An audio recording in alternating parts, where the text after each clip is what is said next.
bubble नु के घुराए बेर वारो जबल नु के घुराए अज मां जमा चुनाया जमा तांजे चवण समा जमा थनी न मुजा चौ मां सही आया गलत आया हाथ मथे कर तो ताइद के जो सही आया इन ते चवण ते न लगो एकदम हां वरी बी गाल जेको तवे सो न घुरायो अचे कोड़ो कलाक वही कुरान जो वाद करे तमान जो जुत्ती बिठाया बे छा के पान के अचे कुछ कोन न घुरायो कुरान का न धोलियो मां तमाम तो खुदा के मुझी ताहा गलत कंदो मुझो फैसलो अल्लाह कंदो दुनिया आखिरत में खुदा ता के जलील चलो था मन के नाते मां कुरान तो पढ़ा मां गाल कई के जागो था सभई दुआ कयो मां वरी भी दुआ तो का अल्लाह हिदायत ले आमीन बिन था तो ता ओडा कुरान नहीं आयो टेकर सबके अल्लाह हिदायत बाबा मुझो कैसा भी झेड़ो ना है मुझो सजक की कई थन मके मुझो फैसलो अल्लाह कंदा बे कोई न तो बुधे न फैसलो कंदो रब्बना अफ्ताह बैनना व बैन कौमिना बिल हक वन तखैल फातिन शोएब अलैहि से धमकी ने न जे मके ता जन वेंदे नहीं दे न कहे शोएब अलैहि जो मुझा रब मुझो मुझी कौम जे विच में फैसलो थो मुझो फैसलो भी अल्लाह कंदो जे मन गलत आया त मां या दुआ घुरी आसुर जो थी मुझा न तो के शायद की जरूरत कोने जे मां गलत आ मके हिदायत ने मान सप्तावन क्या उन जे कट लगा जे हो सही है न या हिदायत रे सही ना है तो मुझे फैसलो तू कर चौ सही आया गलत आ फैसलो कर मां तेतरो भी चयो थमान हण भी चवां थो मां गलत आया अतो जके तो थल जमा जो ना है वे हो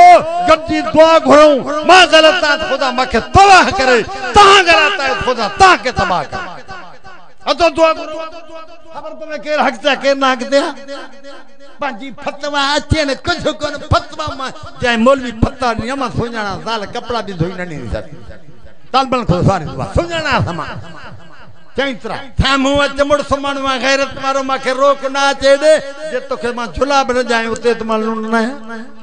तो छा समझो मा छड़ो मुला ना है मुझे रब जी मदद आ बाकी किला सर बे हलानी दिया बंदूक हलानी दिया जेड़ा जे के मां कहे ता ते ठई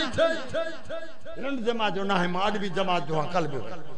70 को वठी अमीरन नवाबन सा फिटाए वण जमीतुल मा इस्लाम के ना से 250 जरे बसन जी जमीन हली वई खुदा चाहे कोठ वियो मां लड्डे सेठादा में वणने थे बैठो अचे कोई मौलवी सेठादा जो मदरसो मस्जिद जको आ केरन जो मां ठायो अल्हम्दुलिल्लाह मुफ्त लिखी जा से मुफ्त अचे हलाई रिलीज तुझी बच्चे तो पहुंचो रिलीज में खड़े इन साल में मां फायद क्या हिकड़ी सेठादा में मस्जिद न हुई देवबंदी के नमाज दी जाए न हुई अजू ते 5 मस्जिद वसा पंजन मस्जिद में मां मथा लंड चंबिए जो ना है वते थबिए जे कुत्तो चोरी चक विधनवा चोरी न वज सामू आ त मां मोह तो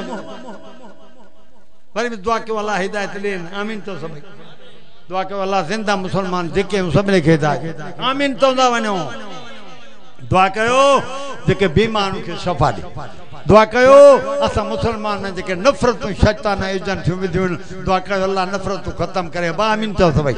अल्लाह मोहब्बत जी फिजा पैदा करे छो इस्लाम मोहब्बत जो दिन ना नफरत जो दिन ना ओ वाद करे दुआ के वाला बीमार के शफा दे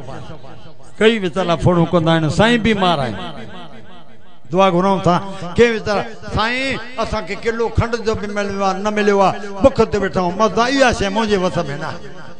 खाई जा दुआ कयो अल्लाह सबनी जो परेशानी खत्म करे हे जो सैलाब आयो बेचारा परेशान बार रण रस्ते ते वेहारी वेठा अल्लाह उन जो परेशानी खत्म करे दुआ कयो अल्लाह दुनिया में खात्मो ईमान ते करे आमीन चओ सभई ये दुआ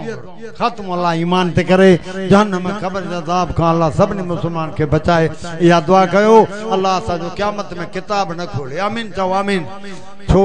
किताब खोले मुझे गुनाहन जी सजा दे नेमतुन जो हिसाब करे काथो नींदा से सजा दे ते काफर भी चंदा ता जो कलमो काढे यो सा जी हड़ वई अल्लाह के बचा